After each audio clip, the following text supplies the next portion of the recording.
नमस्कार दोस्तों, एक बार फिर से बहुत बहुत स्वागत है आप सभी का मेरे YouTube channel AYT India academy पर। दोस्तों, आज की जो वीडियो का टॉपिक है बहुत ही चर्चे वाला टॉपिक है कि भाई एज ए यंगस्टर अगर मैं बात करूं तो हमारी जॉब क्यों नहीं लग पाती। लोग जॉब के लिए ढूंढ रहे हैं लेकिन उनको जॉब नहीं मिलती, नौकरी नहीं मिलती। यह एक बहुत आम बात हो गई है। लेकिन इसका रूट कॉज क्या है, इसकी समस्या का कारण क्या है, इसके बारे में कम ही लोग सोचते हैं। बस ये मान के बैठ जाते हैं यार नौकरियां नहीं है, नौकरियां नहीं है, नौकरी नहीं लग रही, नौकरी नहीं लग रही, बस ये चीज़ सोचते रहते हैं। तो जॉब ना लगने का क्या कारण है, उसको कैसे सुधारा जा सकता है कि आपकी एक अच्छी जॉब, अच्छी नौकरी लग सके, वही सब हम इस वीडियो के अंदर डिस्कस करने वाले हैं। तो चलिए फिर ज़्यादा वक्त ना गवाते हुए शुरू करते हैं वीडियो को। Let's start. दोस्तों, जब आपने स्कूलिंग स्टार्ट करी होगी तो आपने सुना होगा भाई एक बार 10वीं पास कर लो या 10th पास कर लो, उसके बाद लाइफ सेट है। 11वीं में साइंस ले आओ, बस उसके बाद लाइफ सेट है। ठीक है। उसके बाद आईआईटी से इंजीनियरिंग कर लो या इंजीनियरिंग किसी अच्छे कॉलेज से कर लो, कहीं से ना मिले तो इंजीनियरिंग तो कर ही लो कि भैया लाइफ सेट है। उसके बाद भी एमबीए कर लो, उसके बाद लाइफ सेट है। ठीक है। और एक बार अच्छी नौकरी लग जाए तो बस एक लाइफ सेट है। लेकिन ये लाइफ है, ये सेट होने में आती नहीं। भैया 10वीं भी कर ली, 12वीं भी कर ली, बीटेक भी कर ली। बहुत से कलाकार ऐसे हैं जिन्होंने बीटेक भी कर ली मैकेनिकल से, अब एमबीए भी कर रहे हैं किसमें, फाइनेंस में या एचआर में। बस भेड़ चाल एक चले जा रही है, चले जा रही है, चले जा रही है, लेकिन कामयाबी मिलने में नहीं आ रही। और अगर हम इसमें बात करें तो थ्री इडियट का जो सबसे फेमस डायलॉग है कि भैया कामयाब बनो, कामयाबी झक मार के पीछे आएगी, तो इसके ऊपर कोई बात नहीं करता। सबको शॉर्ट टर्म चाहिए, या जो भेड़ चाल में चीज़ें चले आ रही हैं वही करनी है सिर्फ, कि भैया बीटेक कर लेना है या एमबीए करना है तो नौकरी लग जाएगी, बहुत बढ़िया नौकरी लग जाएगी। अब क्यों करना है, उसको करने से क्या होगा, उसमें इंटरेस्ट है नहीं है, इस बारे में कोई बात नहीं करता। जिसकी वजह से जो है बेरोजगारी, अनएम्प्लॉयमेंट बढ़ता जा रहा है दिन ब दिन। और अगर हम बात करें बेरोजगारी की तो इसके अंदर दो मेन चीज़ें हैं। सबसे पहला जो पॉइंट है वो है अनएम्प्लॉयमेंट, और दूसरा जो मेन पॉइंट है वो है अनएम्प्लॉयबिलिटी या अनएम्प्लॉयबल।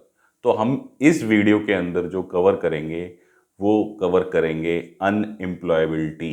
अगर हम बात करें अनएम्प्लॉयमेंट या अनएम्प्लॉयबिलिटी की, और आप इसको गूगल ट्रांसलेट में ट्रांसलेट करके देखोगे तो क्या आंसर मिलेगा, दोनों का आपको आंसर मिलेगा बेरोजगारी। लेकिन दोनों के अंदर ज़मीन आसमान का फ़र्क है। ज़मीन आसमान का फ़र्क कैसे है कि अगर कोई पर्सन जॉब करना चाहता है, ठीक है, लेकिन उसको जॉब, नौकरी नहीं मिल रही, तो वो क्या हो गया, अनएम्प्लॉयमेंट हो गया। ठीक है। ये क्या है, एक तरीके से एक टेम्परेरी सिचुएशन है। ठीक है।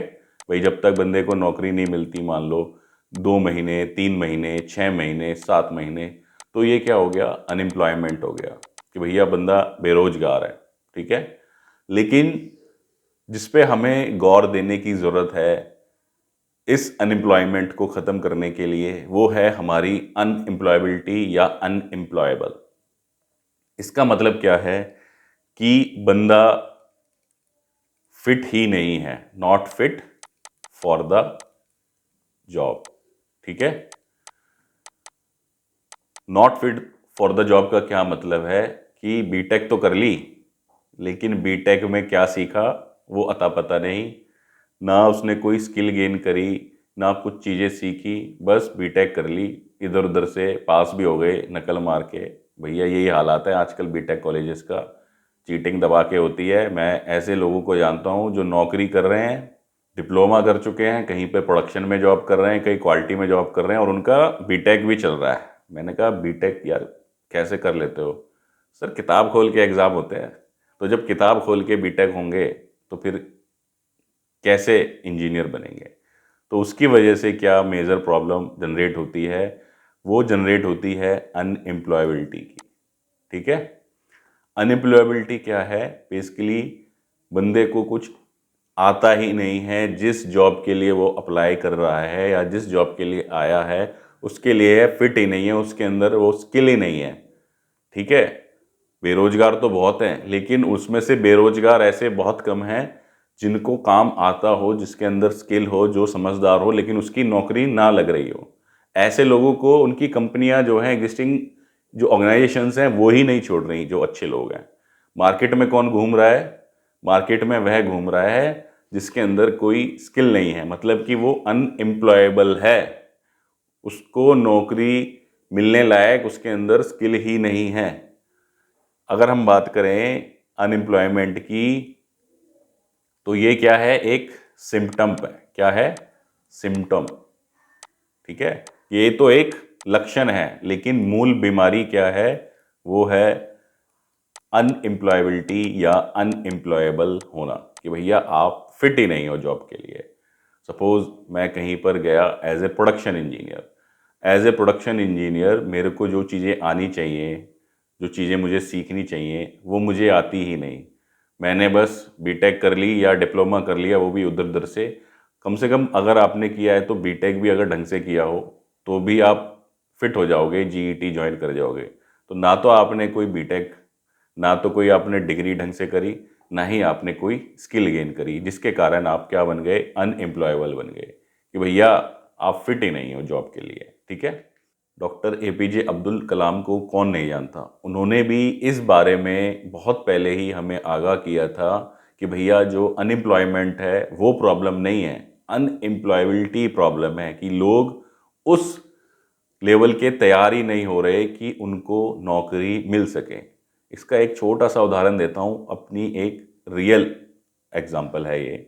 मैंने कुछ दिनों पहले, लगभग 1-1.5 महीने पहले, अपने यूट्यूब चैनल के ऊपर एक पोस्ट डाला कि भैया कुछ जॉब्स की ओपनिंग है फरीदाबाद के अंदर। ठीक है, जिसके अंदर purchase, executive assistant, store, QA, QC की जॉब की रिक्वायरमेंट थी। ठीक है, लाइक तो आ गए बहुत, 63। उसमें से कुछ लोगों ने कमेंट किया, सर मैं ये नौकरी करना चाहता हूँ, मैं ये नौकरी करना चाहता हूँ। मैं उनको लिखा कि ठीक है भाई, आप रिज्यूमे भेजो। अब उन्होंने रिज्यूमे भी तो भेज दिया, लेकिन उनको ये नहीं पता कि वो किस जॉब के लिए अप्लाई कर रहे हैं। ठीक है, जॉब निकली है स्टोर की, स्टोर के लिए क्यूसी वाला रिज्यूम भेज रहा है। ठीक है, और लिख रहा है सर मैं स्टोर में भी कर लूँगा, या स्टोर वाला कह रहा है मैं क्यूसी में भी कर लूँगा। ठीक है, क्या एक्सपीरियंस है, क्या सैलरी है, कुछ नहीं चेक करते जब जॉब निकलती है, बस उठा करके रिज्यूमे फॉरवर्ड मार देते हैं। जो वहाँ पे जो रिक्रूटर बैठा है, इतना फालतू टाइम नहीं है कि आपके रिज्यूमे छांटता फिरे। तो पहले आप देख लो ना कि भाई आप फिट हो उस जॉब के लिए या नहीं, क्या आपको उतना एक्सपीरियंस है या नहीं है। बस उठा के चेप मारा अपना रिज्यूमे। ठीक है, उसके बाद कुछ महारथी लोग मिलते हैं सरकारी नौकरी की तैयारी करने वाले। क्या तैयारी? सर हम ना प्रिपरेशन कर रहे हैं, किसकी? सरकारी नौकरी की। भाई साहब ने बीटेक किया कितने साल पहले? 5 साल पहले। और कितने साल पहले? 7 साल पहले। 7 साल से वो क्या करे जा रहे हैं? सरकारी नौकरी की तैयारी कर रहे हैं। और 7 साल बाद उनका एकदम से अंदर से एक ईमान जागा, या अंदर से किसी ने आवाज़ दी कि भाई अब ना बहुत टाइम वेस्ट हो गया, अब आप जो है नौकरी ढूंढो। तो क्या आपको लगता है कि आपकी नौकरी लग जाएगी इस बेस पे कि भैया 7 साल तक आपने कुछ नहीं किया? या तो आप पूरे ही लीन हो जाओ कि भैया बस मेरे को एकदम तैयारी करके फाड़ देना है, निकाल देनी है सरकारी नौकरी, अगर इतना ही क्रेज़ है। दूसरी बात, अगर सरकारी नौकरी का इतना ही क्रेज़ है तो भैया बीटेक में 5 लाख, 7 लाख, 10 लाख माँ बाप के ख़राब करने की क्या ज़रूरत है? उसके लिए तो आप एक ग्रेजुएशन भी कर सकते हो, नॉर्मल बीए कर सकते हो, बीकॉम कर सकते हो, उसके बेस पे सरकारी नौकरी अप्लाई कर लो। कम से कम ये 5 लाख, 10 लाख तो नहीं खराब होंगे।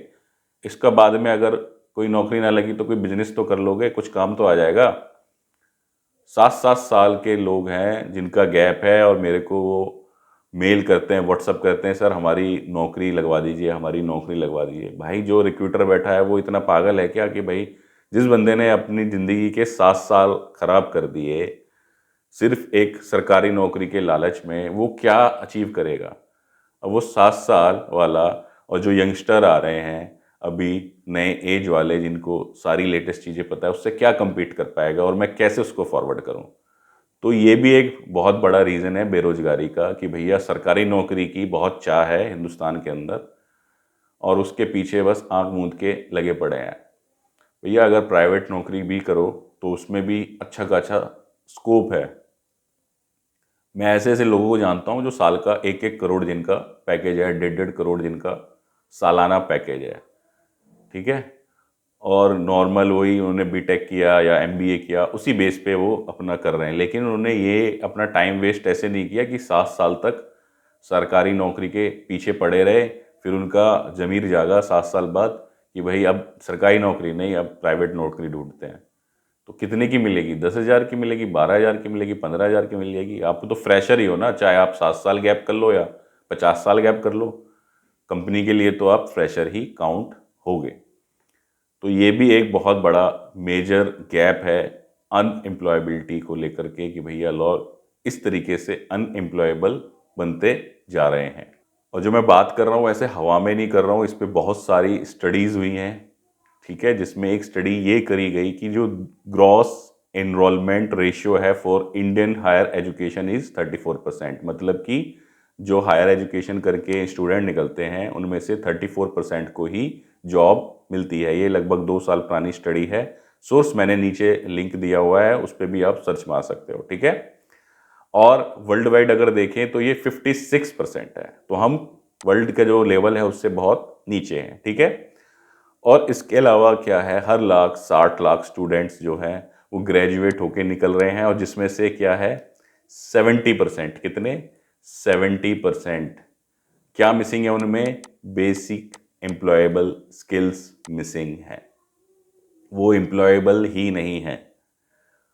एक तो हमारा सिलेबस इतना पुराना है, बाबा आदम के ज़माने का, बस उसी को पढ़े जा रहे हैं, उसमें नई चीज़ें नहीं आ रही। भैया आज चैट जीपीटी का ज़माना है और हम अभी भी पता नहीं कौन से ज़माने की किताबें पढ़े जा रहे हैं, ठीक है। वो तो एक बहुत बड़ा मेजर रीज़न है। उसके बाद भी जो बच्चे हैं, जो स्टूडेंट्स हैं, जब वो ग्रेजुएशन कर रहे होते हैं तो उनको गाइड करने वाला नहीं होता। अगर गाइड भी करो तो उनको लगता है ये तो फालतू की बातें हैं और वो अनएम्प्लॉयबल बन जाते हैं, फिर नौकरी के लिए इधर उधर भटकते हैं। फिर क्या है, मार्केट में बैठे हैं लुटेरे। लुटेरे क्या हैं? लुटेरे चला रहे हैं कोर्सेस। यार ये ऑटोमेशन का कोर्स कर लो, ठीक है, मैं पहले 5 लाख रुपए बीटेक पे लगा के आया, 1 लाख रुपए का कोर्स कर लो, ठीक है, उसके बाद आपकी 12,000 की नौकरी लग जाएगी। और बच्चे खुशी खुशी, मतलब ये एक जाल है, कर लिया जी। ऐसे भी मेरे पास फ़ोन आते हैं, ठीक है, मेरे को बोलते हैं सर आप ऐसा कोई कोर्स कराते हो कि मैंने बीटेक करी है मेरी नौकरी लग जाए। भाई तुमने 5 साल में 4 साल में कुछ नहीं सीखा, अब क्या क्या कोर्स कर लोगे, क्या सीख लोगे आप? फिर बहुत ज़्यादा क्रेज़ चल रहा है ऑटो कैड, कैम और प्रोग्रामिंग का, ठीक है। अब मेरा एक सवाल है, ऐसे जो सेंटर चलाते हैं, अगर लड़के ने बीटेक करी है, अगर वो प्रोग्रामर बन जाएगा उससे उसको मिलेगा क्या, ठीक है। सीएनसी प्रोग्रामिंग की अगर बात करें तो सीएनसी प्रोग्रामिंग करने से थोड़ी ना प्रोग्रामर बन जाओगे। भाई आपने मशीन कितनी चलाई है? क्या आपको मशीन चलाना आता है? कैसे कंपोनेंट मशीन पे लग रहा है, कैसे, क्या फीड का क्या मतलब है, डेप्थ ऑफ कट का क्या मतलब है, ऑफसेट का एक्चुअल में क्या मतलब है। तो भैया बस प्रोग्रामर का कोर्स करा दिया और अब समझ रहे हैं कि हमारी नौकरी मिल जाएगी कितनी, 50,000 की। जो वो प्रोग्रामर बैठा है किसी भी कंपनी के अंदर, वो एक दिन में नहीं प्रोग्रामर बना, वो बिल्कुल चीज़ों को उसने समझा है, बेसिक से स्किल्स हायर करी हैं, तब जा कर के वो प्रोग्रामर लेवल तक पहुंचा है। अब ये हमने समस्याएं तो बहुत सारी जान ली कि भैया अनएम्प्लॉयबिलिटी है, अनएम्प्लॉयबल है हम, मतलब कि इस लायक ही नहीं है कि लोग हमें नौकरी पर रख सकें। अब कुछ लोगों को हो सकता है मेरी बातें बुरी लग रही हों, लेकिन सच्चाई यही है। मैंने बहुत इंटरव्यूज़ लिए हैं, इंटरव्यूज़ के अंदर मैंने ऐसा भी देखा है कि 3 साल से एक बंदा क्वालिटी डिपार्टमेंट में जॉब कर रहा है, उसको बोला मैंने भाई परसेंटेज रिजेक्शन निकाल के बताओ मेरे को, उसको परसेंटेज रिजेक्शन नहीं निकालना आता। तो पीपीएम तो भूल ही जाओ, ठीक है, परसेंटेज तो हम 8th क्लास 10th क्लास में ही सीख जाते हैं कि भैया परसेंटेज क्या होता है, कैसे निकाला जाता है। तो इस लेवल पे लोग काम कर रहे हैं। ये लेवल है आज की डेट में। बस लगे पड़े हैं वर्नियर लेके नापने में और समझ रहे हैं हम बहुत बड़े तोप हैं, बहुत बड़ी इंजीनियर हैं, कंपनियां हमें बुलाएंगी, लाख लाख रुपए की सैलरी देंगी, और घिसे जा रहे हैं बस 15,000, 18,000, 20,000 में, लेकिन अपने ऊपर कोई काम नहीं कर रहे। बीटेक में तो खर्च करके आ गए 5 लाख 10 लाख रुपए, लेकिन बाकी कोई स्किल के ऊपर ढंग से हम टाइम इन्वेस्ट करने को राजी नहीं है। सोल्यूशन क्या है इसका? तो दोस्तों इसका सोल्यूशन है, आपको स्किल्स एक्वायर करनी पड़ेंगी। आपको जो अपनी अनएम्प्लॉयबिलिटी है उसको एम्प्लॉयबल बनाना पड़ेगा, अपना स्किल्स को इम्प्रूव करना पड़ेगा। तो स्किल्स को इम्प्रूव करने से पहले आपको पहचानना पड़ेगा कि आपको स्किल सेट क्या चाहिए। ठीक है, जैसे आप क्यूए या क्यूसी डिपार्टमेंट में काम कर रहे हो, क्यूएमएस में काम कर रहे हो या करना चाहते हो, प्रोडक्शन में, डिज़ाइन में, डिजिटल मार्केटिंग में, एमआईएस, एचआर, परचेज, स्टोर। ठीक है, तो अगर ये सारे डिपार्टमेंट्स आप ज्वाइन करना चाहते हो तो इसके लिए स्किल सेट क्या रिक्वायर्ड है। ठीक है, तो ये सबसे पहले आपको पता होना चाहिए। जैसे अगर हम बात करें क्यूए क्यूसी की, तो आपको क्यूसी टूल्स की जानकारी होनी चाहिए, कापा एनालिसिस आपको आना चाहिए, बेसिक डॉक्यूमेंटेशन की नॉलेज आनी चाहिए, प्रॉब्लम सॉल्विंग आपको पता हो, आपका माइंडसेट वैसा हो। ठीक है, अगर आपका ये सब है, एनालिसिस स्किल्स हैं, तो ही आप क्यूए क्यूसी डिपार्टमेंट में जाने की सोचो। ठीक है, देन क्यूएमएस आ जाता है, जिसके अंदर आप इंटर्न ऑडिटर्स का कोर्स कर सकते हो, डॉक्यूमेंटेशन सीख सकते हो। लेकिन ये सब चीज़ें क्या हैं, जब आप साल 2 साल कहीं पर जॉब कर लो, किसी भी डिपार्टमेंट के अंदर बेसिक फंक्शनिंग समझ लो। ठीक है, अब सबसे बड़ी प्रॉब्लम क्या है कि जी हमारा जो सीनियर है हमें नहीं सिखाता। आप स्कूल में तो हो नहीं कि आपको का कबूतर खा खरगोश कोई सिखाएगा। ये आपका एक्यूमेंट है, आपको कैसे चीज़ों को समझना है, सीखना है। ठीक है, दुनिया भर के रास्ते हैं सीखने के। ये बस मेरे को सबसे बुरी बात लगती है जब इंटरव्यू में पूछा जाता है कि भाई मैं ना ग्रोथ के लिए सर, स्किल के लिए नौकरी बदल रहा हूँ। क्यों? क्योंकि वहाँ जो सीनियर है वह सिखाता नहीं है। भैया कोई किसी को नहीं सिखाता, खुद सीखना पड़ता है। ठीक है, स्कूल में नहीं हो कि आप जा रहे हो वहाँ पर स्कूल में पैसे दे रहे हो सीखने के। ठीक है, आपको पैसे मिलने हैं काम करने के, तो आपको काम भी करके देना है, और अगर आपने आपको ग्रो करना है तो सीखना भी है। ठीक है, अगर हम प्रोडक्शन में बात करें तो आपको वही ओवरऑल इक्विपमेंट इफेक्टिवनेस की जानकारी होनी चाहिए, मैन पावर हैंडलिंग आपको आना चाहिए, मशीन्स जिस भी आप इंडस्ट्री के अंदर काम कर रहे हैं उसकी जो मशीन्स हैं उसका बेसिक समझो, उसका मेंटेनेंस के बारे में समझो, मटेरियल जो वहाँ पे यूज़ हो रहा है उसके बारे में आप जानकारी लो। डिज़ाइनिंग में अगर आप हो तो बेसिक आपको ड्राइंग वगैरह पढ़नी आनी चाहिए, GD&T की नॉलेज होनी चाहिए। उसके अलावा एज पर द रिक्वायरमेंट आप किस इंडस्ट्री में जाना चाहते हो, AutoCAD, CAD CAM, SolidWorks वगैरह बहुत सारे सॉफ्टवेयर्स हैं, वो सीख सकते हो। ठीक है, देन डिजिटल मार्केटिंग में कोरल आता है सॉफ्टवेयर, कैनवा है, वेब डिज़ाइनिंग है, वीडियो एडिटर का आप सीख सकते हो, फोटोग्राफर, स्क्रिप्ट राइटर, अगर आपकी अंग्रेजी अच्छी है तो स्क्रिप्ट राइटर वगैरह आप बन सकते हो। देन MIS एक हो जाता है, मैनेजमेंट इंफॉर्मेशन सिस्टम। ठीक है, तो MIS एग्जीक्यूटिव एक समझ लीजिए एक नई जॉब क्रिएट हुई है। जो लोग बाबा आदम के ज़माने में चल रहे हैं उनके लिए है, बाकी जिनको जानकारी है उनको तो पता ही है। तो MIS एग्जीक्यूटिव का काम क्या होता है कि मैनेजमेंट को सारा डेटा एनालाइज करके देना। ठीक है, तो उसके लिए आपको गूगल शीट्स की नॉलेज, एक्सेल की नॉलेज, पावर BI की नॉलेज, डेटा एनालिसिस की नॉलेज होनी चाहिए।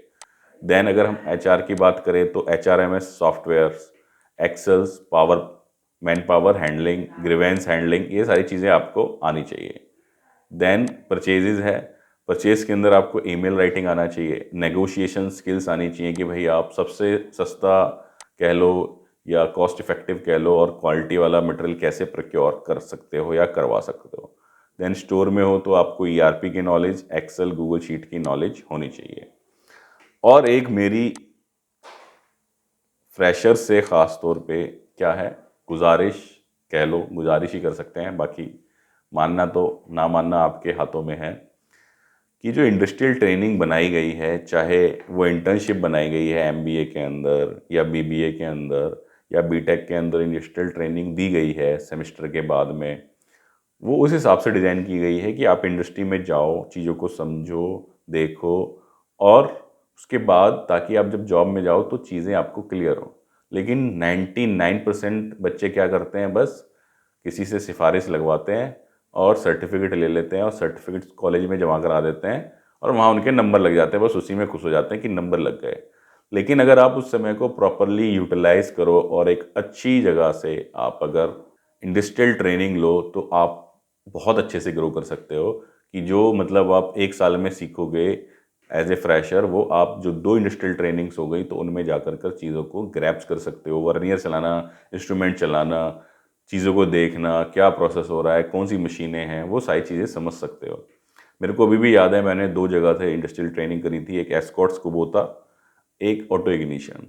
तो मुझे अभी भी पूरा का पूरा प्रोसेस याद है कि वही एस्कॉर्ट कुबोटा के अंदर जिस लाइन के ऊपर मैं था वो गियर मैन्युफैक्चरिंग लाइन थी, तो वहाँ पे क्या क्या मशीनें लगी हुई थी। ऐसे ही ऑटो इग्निशन के अंदर मेरे को मौका मिला हर डिपार्टमेंट में जाने का कि भाई स्टैंडर्ड रूम क्या होता है, ठीक है, क्वालिटी में क्या क्या चीज़ें चेक करी जाती है, असेंबली लाइन कैसी दिखती है, ठीक है, ऑटोमेटिक असेंबली लाइन, स्टोर में क्या क्या चीज़ें होती हैं।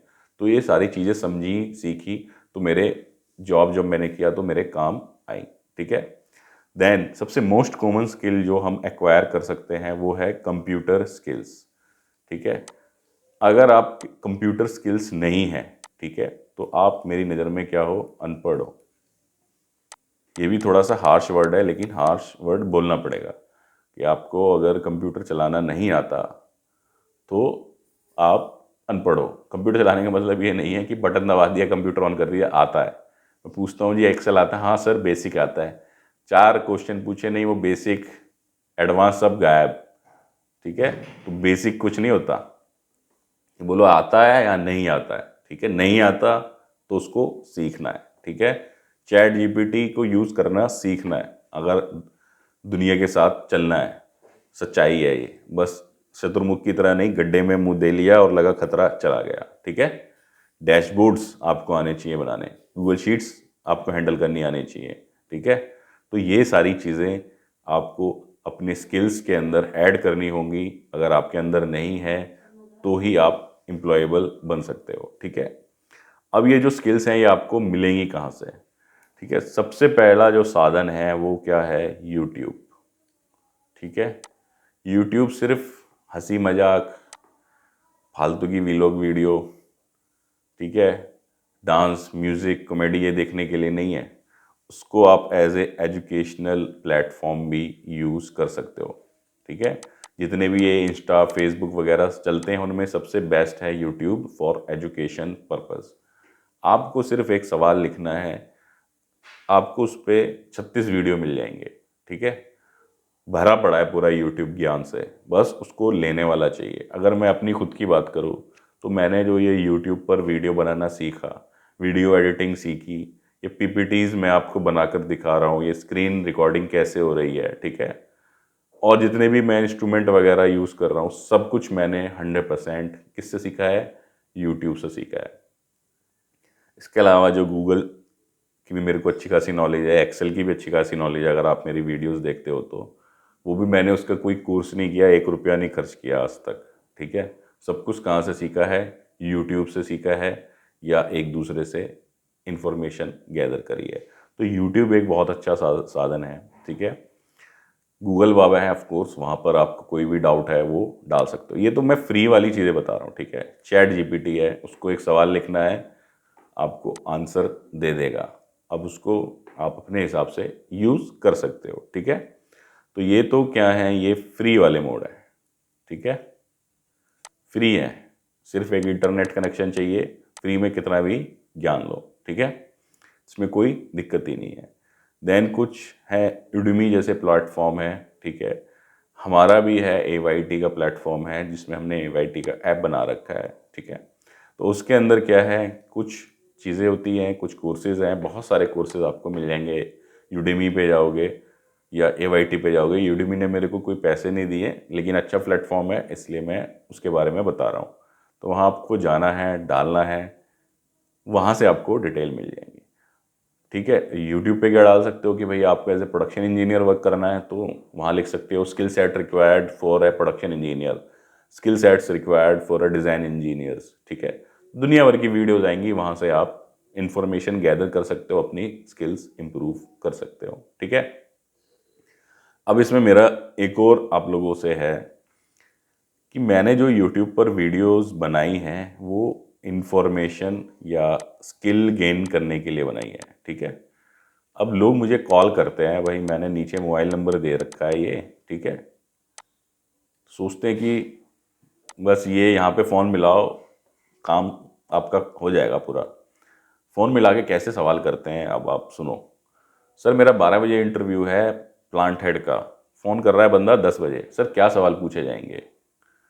ठीक है भाई, आप प्लांट हेड हो, क्या आपने आज तक ज़िंदगी में कुछ काम ही नहीं किया? मेरे से पूछने की क्या ज़रूरत पड़ गई आपको, क्या सवाल पूछे जाएंगे? भाई वही पूछेंगे जो आपने काम किया है। अगर आपने काम किया है, जो आपके रिज्यूमे पे चीज़ें लिखी हुई हैं, वही तो इंटरव्यूअर आपसे पूछेगा, और क्या पूछेगा। अभी कल ही एक भाई साहब का फ़ोन आया, सर आपकी ना 6 घंटे की वीडियो है QA QMS की, उसके अलावा तो आउट ऑफ सिलेबस कुछ नहीं आएगा इंटरव्यू में। इंटरव्यू को भी सिलेबस बना दिया लोगों ने। भाई इंटरव्यू का कोई सिलेबस नहीं होता।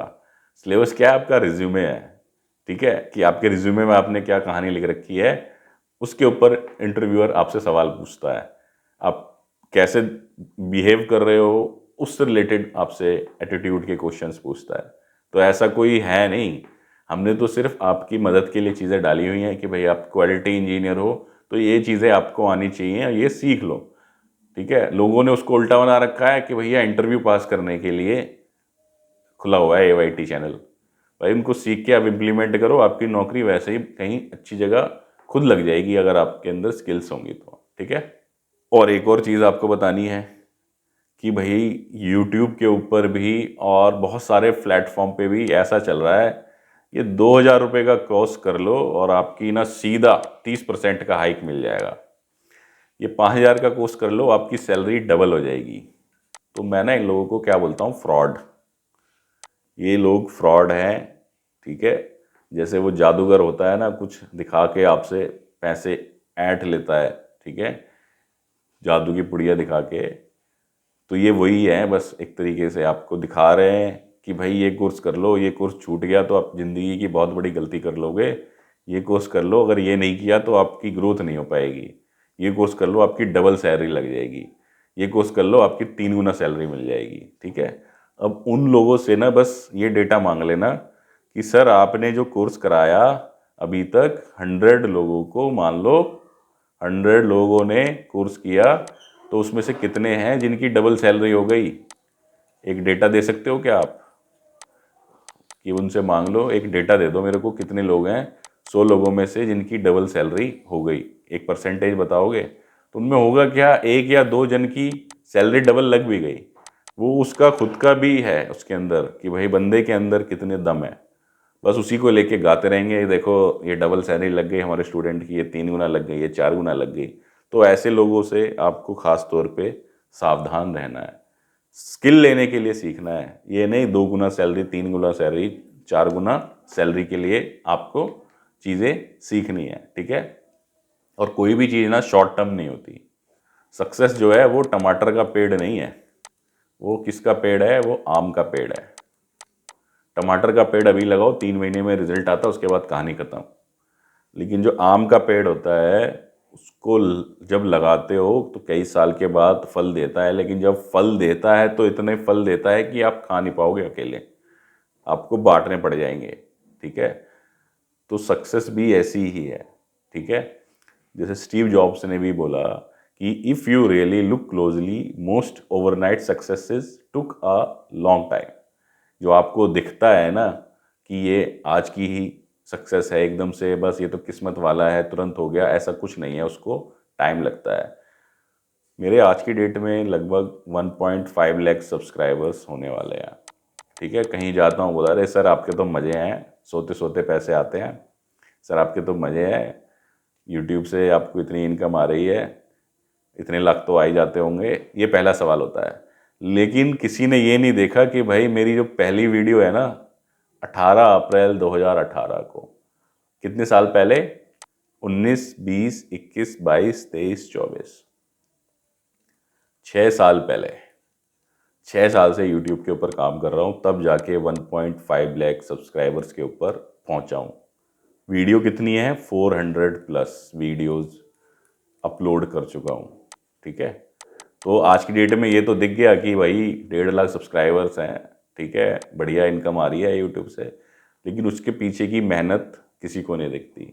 ऐसे ही जो बंदा अच्छी सैलरी पे कहीं लग गया तो वो तो दिख गया कि भाई ये वाला फलाना कोर्स किया उसने और सैलरी पे लग गया, लेकिन हमें उसके पीछे की मेहनत दिखाई नहीं दी। तो उस चीज़ से बाहर निकलना है, पहले स्किल्स के ऊपर काम करना है, उसको इम्प्लीमेंट करना है, मेहनत करनी है।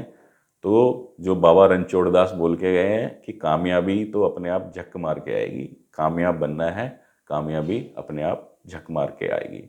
ये तो मैंने अपनी ज़िंदगी में अपनाया है इसको, और टचवुड इतना मैं बोल सकता हूँ कि जितने मेरे साथ कॉलेज फ्रेंड्स थे या स्कूल फ्रेंड्स थे, जितना वो 30 दिन काम करके कमाते होंगे, मैं उतना यूट्यूब और अपना ऐप से, उनकी भाषा में बोले तो सोते सोते कमा लेता हूँ। ठीक है, तो आपको अपनी स्किल्स के ऊपर काम करना होगा। मैंने अपनी किस स्किल्स पे काम किया कि भाई मैंने अपनी प्रेजेंटेशन स्किल्स को इम्प्रूव किया, मैंने अपनी बोलने की स्किल्स को इम्प्रूव किया। ठीक है, हिंदी आती है, हिंदी में बोलता हूँ, अंग्रेजी भी ठीक ठाक बोल लेता हूँ, लेकिन हिंदी पे अच्छी कमांड है तो हिंदी चैनल को चुना कि भाई हिंदी में कंटेंट बनाएंगे। जब हिंदी में कंटेंट बनाना शुरू किया तो लोगों ने बोला कि ये तो लोअर लेवल का कंटेंट बना रहे हो आप, ठीक है, कौन देखेगा हिंदी। तो मेरा उनको यही जवाब था कि अंग्रेजी लोग देखने वाले तो पहले ही बहुत ज्ञानी हैं, उनको ज्ञान की ज़रूरत नहीं है, ज्ञान की ज़रूरत है हमारे जैसे हिंदी बोलने वाले लोगों को। उनके लिए कोई कंटेंट नहीं बना रहा या बहुत कम लोग कंटेंट बना रहे हैं। तो हिंदी कंटेंट को मैंने चुना। वीडियो एडिटिंग स्किल्स सीखी, किससे सीखी? यूट्यूब से सीखी। ठीक है, अपने ऊपर खर्च किया, मतलब अपनी स्किल्स के ऊपर खर्च किया, अच्छी डिवाइस ली, ठीक है, लैपटॉप खरीदा। अब मैं पहुंचना तो कहीं है आपको, लेकिन मैं अगर बोलूं भाई एक लैपटॉप ले लो ढंग का, अरे सर नहीं, पैसे नहीं बचते। हाँ, मोबाइल के लिए पैसे बचते हैं इनके पास, घूमने के लिए पैसे बचते हैं, यार दोस्तों के साथ घूमने नैनीताल जाना है हर महीने, लेकिन अपने ऊपर कोई कोर्स करने के लिए, लैपटॉप खरीदने के लिए या कोई अच्छी चीज़ खरीदने के लिए इनके पास पैसे नहीं है। ठीक है, फ्री का सोचते हैं बस।